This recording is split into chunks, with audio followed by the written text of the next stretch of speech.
The Grandview Hotel ballroom sparkled under hundreds of pendant lights, each table adorned with white roses and gold-trimmed china. 200 guests filled the space. 3 decades worth of friendships, business relationships and family connections all gathered to celebrate Thomas and Linda Hayes' 30th wedding anniversary. I sat at the family table in a simple black dress from an outlet mall, nursing a glass of water while everyone else drank champagne. My older sister Victoria sat across from me in Chanel, her diamond bracelet catching the light every time she moved. Her husband Kenneth was beside her, already on his 3rd scotch, laughing loudly at Dad's jokes. Mom held court at the center of the table, elegant in champagne silk, her hair perfectly styled. Dad sat beside her in his best suit, beaming with pride as person after person approached to congratulate them on 30 years of marriage and successful careers. Thomas Hayes had built Hayes Manufacturing from nothing into a mid-sized industrial equipment company with annual revenue around $40 million. He was proud of that. He mentioned it in every conversation, every toast, every introduction. Self-made man. Built it from scratch. The American dream. And then there was me, Skyler Hayes, the daughter who couldn't hold down a job. "So, Skyler," my Aunt Carol said from down the table, her voice carrying that false sweetness that meant something cruel was coming. "What are you doing these days?" "Still figuring things out." I smiled politely. "I'm working. Keeping busy." "Working where?" She leaned forward, genuinely curious or genuinely cruel. With Aunt Carol it was hard to tell. "Last I heard you were at that marketing agency. Or was it the consulting firm?" "That was 2 years ago," Victoria interjected helpfully. "She's had at least 3 jobs since then. Maybe 4? I lose track." 6 actually, Kenneth added, swirling his scotch. "I keep a list. It's impressive in its own way. Most people can't fail that many times in such a short period." The table laughed. Polite, uncomfortable laughter that acknowledged the joke while pretending to disapprove of its cruelty. "Now Kenneth," Mom said weakly, but she was smiling. "Skyler is just exploring her options." "For 3 years," Victoria said. "At 32 years old. Most people explore their options in their 20s.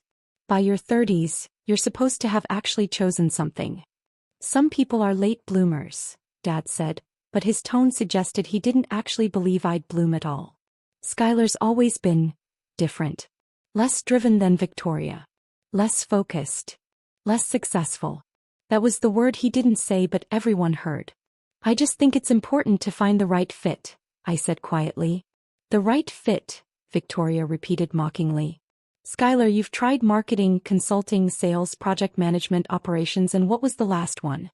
"Some startup that went under in 6 months." "It didn't go under," I corrected. "It was acquired." "Same difference," Kenneth said.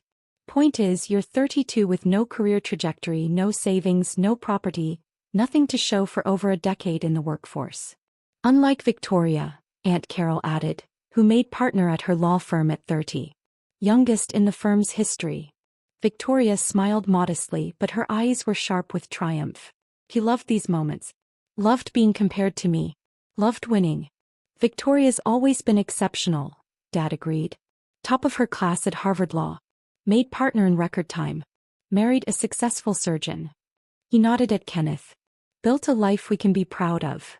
The implication was clear. Victoria was a life they could be proud of. I was not. More family members drifted over, drawn by the conversation. My cousin David, my uncle Robert, several of Dad's business partners and their families. All of them settling in to watch the familiar drama of the Hayes family's disappointing younger daughter. "So what is it this time?" Uncle Robert asked. "What job are you doing now, Skyler?" "I'm in corporate management," I said simply. Victoria laughed, a sharp sound like breaking glass. "Corporate management. That's vague. What does that even mean?" "I manage corporate operations and strategy," I said. "For what company?" Dad asked, and I could hear the skepticism in his voice. "Another startup that'll fold in 6 months?" "I've been with the same company for 5 years actually," I said. The table went quiet. Victoria's smile faltered slightly. 5 years. Mom said, hope flickering in her voice. "Skyler, why didn't you tell us?" "That's wonderful." "What company?" "You never asked," I said simply. "But yes, 5 years. Same position the entire time." Same position, Kenneth repeated. So no promotions? No advancement? You've been stuck in the same role for 5 years. The role has evolved, I said. But yes, same title. Same company. What's the title? Victoria demanded, her lawyer instincts sensing something off about this conversation. So, I said calmly. The silence that followed was absolute. So, Dad repeated slowly. You're claiming you're a CEO? Not claiming. I am the CEO. Have been for 5 years. CEO of what? Victoria's voice had taken on that sharp edge she used in courtrooms. Some tiny startup? A 3-person operation running out of a garage. Something like that, I said. Though we're out of the garage now. Outgrew it around year 2. Kenneth laughed. So you run a small business. That's cute, Skyler. But let's be honest, calling yourself a CEO of a 10-person company is a bit pretentious. We're slightly larger than 10 people, I said. How many employees? Uncle Robert asked, his business mind engaging despite his skepticism. 4,236 as of last Friday, I said. Though we're hiring. Should be over 4,500 by end of quarter. The silence returned, heavier this time. 4,000 employees, Dad said flatly. You're telling me you run a company with 4,000 employees. I'm telling you I run a company that employs 4,000 people across 11 countries, I corrected. The number matters less than what we do. What do you do? Aunt Carol asked. We're an industrial holding company, I said. We acquire manufacturing firms, modernize their operations, improve efficiency and scale them globally. We specialize in traditional manufacturing sectors that are struggling with digital transformation. Victoria was pulling out her phone, typing frantically. What's the company name? Nexcore Industries, I said. I watched her face as she found it. Watched the color drain from her cheeks. Watched her eyes widen as she scrolled through the search results. This can't be right, she whispered. What? Kenneth grabbed her phone. His reaction was even more dramatic. Holy shit. Kenneth. Mom said sharply. Language. Nexcore Industries, he read from the phone, his voice stunned. Annual revenue, $2.7 billion. Operates in 11 countries. Portfolio of 43 manufacturing companies. Founded 5 years ago by Skyler Hayes. He looked up at me. This is you. That's me, I confirmed. You own a $3 billion company, Victoria's voice cracked. The company is valued at $3.2 billion as of our last valuation, I corrected. Though that's somewhat arbitrary until we go public, which we're planning for next year. Revenue is $2.7 billion annually. We're on track to hit $3 billion this year. Dad had gone completely pale. Skyler, this can't be real. It's very real, I said. I pulled out my phone and opened my email, then passed it down the table. That's the quarterly board meeting agenda from last week. I chair the board. Dad took my phone with shaking hands. Mom leaned over to read with him. I watched their faces as they scrolled through executive summaries, financial projections, acquisition targets. You acquired Hayes Manufacturing, Dad whispered. Last month, I confirmed. Though you would have known that if you'd actually looked at the acquisition paperwork. The buyer was listed as Nexcore Industries. I'm surprised your attorney didn't mention it. He did, Dad said faintly. He said Nexcore was a solid company. Good reputation. Fair offer. He recommended accepting. It was a fair offer, I agreed. $42 million. 15% above market value. Very generous terms for the transition period. You bought Dad's company, Victoria said, still unable to process it. The one who can't keep a job. I kept my job just fine, I said. I've been CEO of Nexcore for 5 years. Started it with money from Grandma Hayes' trust fund. The $2 million she left me that everyone said I'd waste. You turned $2 million into a $3 billion company? Uncle Robert's business mind was fully engaged now, skepticism replaced by genuine interest. Not immediately, I said. First acquisition was a struggling machine shop in Pennsylvania. Paid $800,000 for it. Spent 4 months living there learning every aspect of the operation. Then I modernized their systems, brought in new management, secured better supplier contracts. Within a year, revenue had tripled. You lived in Pennsylvania? Mom asked. When you told us you were traveling for work? I was traveling for work, I said. I lived in or near every company we acquired for the first 3 years. I needed to understand manufacturing from the ground up. Can't run 43 manufacturing companies if you don't understand how manufacturing actually works. The job changes, Dad said slowly, realization dawning. Every time we thought you'd switch jobs. I'd acquired a new company, I finished. I wasn't job hopping. I was building a portfolio. But you never asked for details. You just assumed I was failing. Victoria had recovered enough to go into lawyer mode. The acquisitions listed here, Jensen Tool and Die, Morrison Industrial, Blackstone Manufacturing, these are all established companies. Some of them have been around for decades. 70 years for Jensen, I agreed. Most of our targets are legacy manufacturing firms facing generational transitions or digital transformation challenges. We buy them, modernize them, and scale them. It's a good business model. A $3 billion business model, Kenneth said, still staring at Victoria's phone. Closer to $4 billion now, I said. The valuation's a bit outdated. We've had a strong year. Dad was scrolling through my emails, his face going through a series of expressions. Shock, confusion, something that might have been awe. You have a meeting scheduled with the Commerce Secretary next month. About manufacturing policy, I confirmed. Nextcore employs a lot of people in industries affected by trade policy. We have input to offer. You're meeting with cabinet members, he whispered. Occasionally. Goes with the territory when you run a company our size. Hayes Manufacturing is listed here, he continued reading. Under recent acquisitions. It says you plan to invest $12 million in modernization and expand the workforce by 40%. That's correct, I said. Your company has good bones, Dad. Solid customer relationships, quality products, loyal workforce. But the equipment is outdated, the supply chain is inefficient, and you're not leveraging modern manufacturing technologies. We can fix that. You're going to fix my company, he said. It's not your company anymore, I said gently. You sold it to Nextcore. But yes, we're going to modernize it.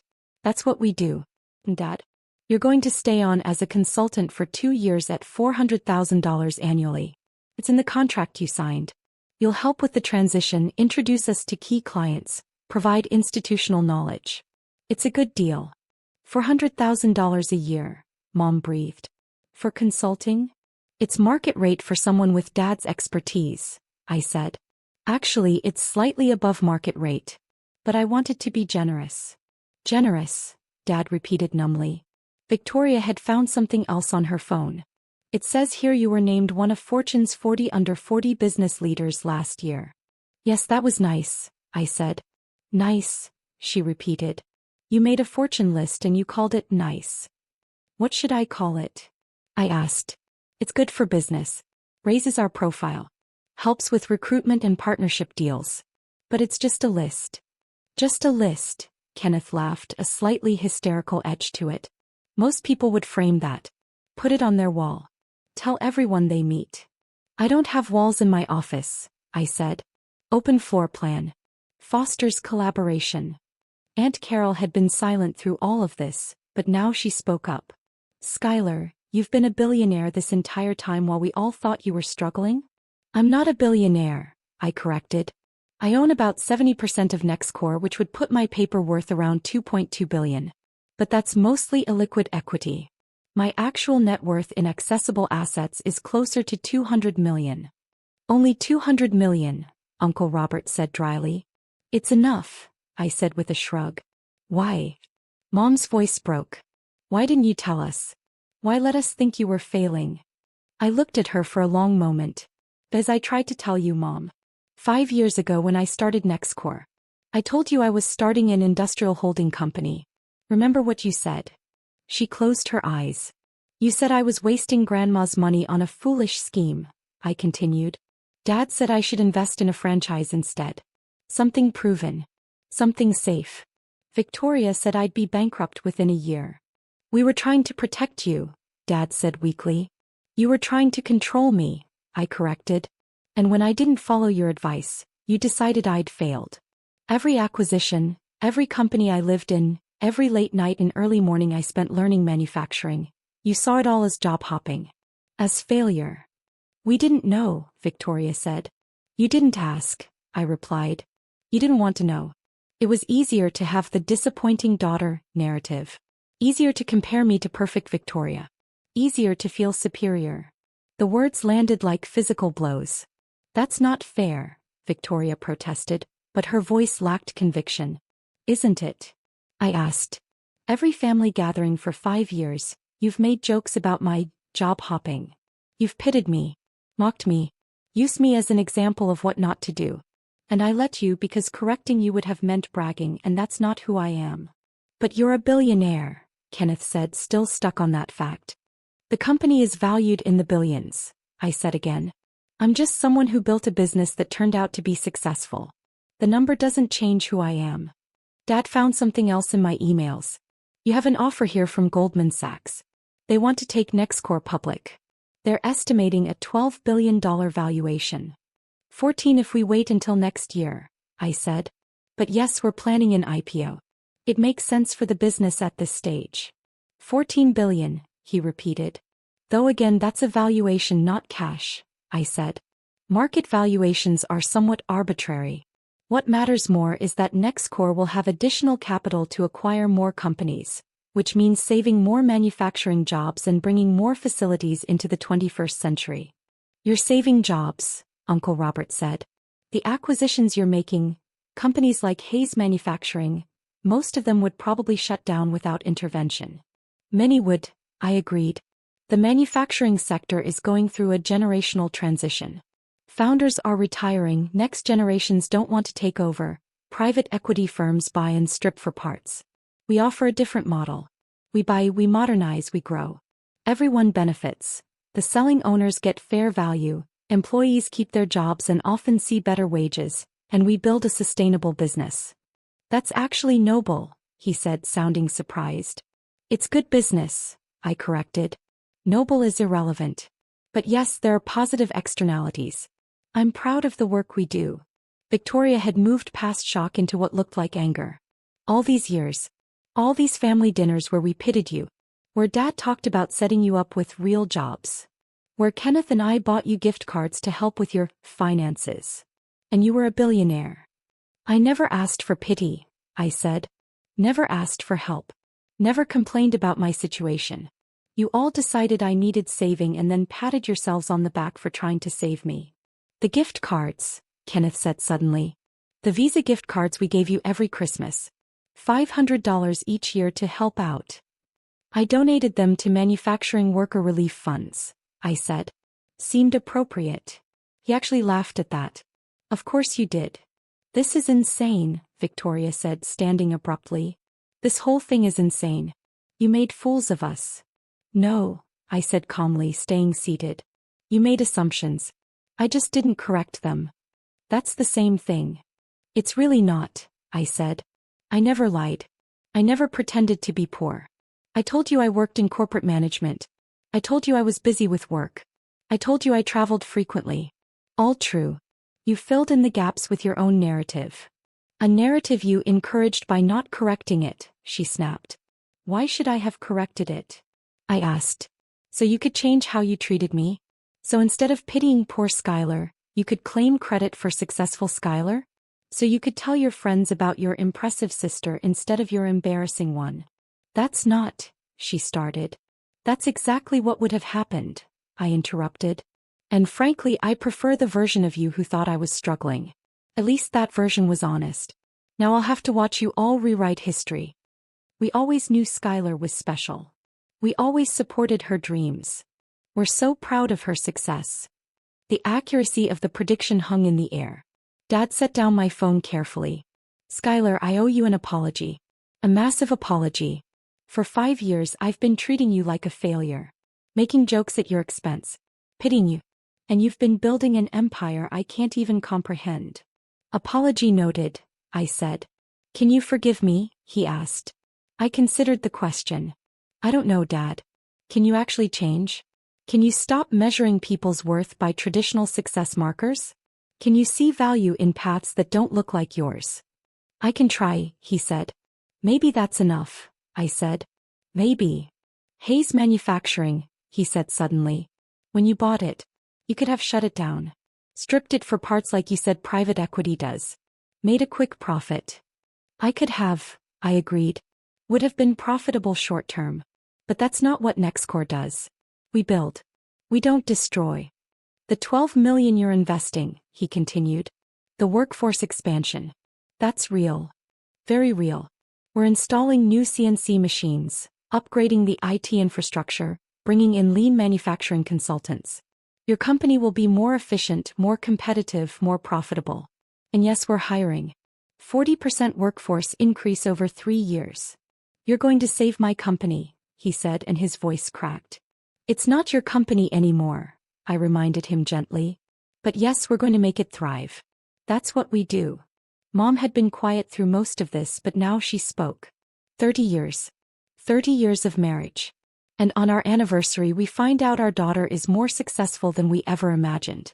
More successful than all of us combined. Success isn't a competition, I said. Isn't it? She asked.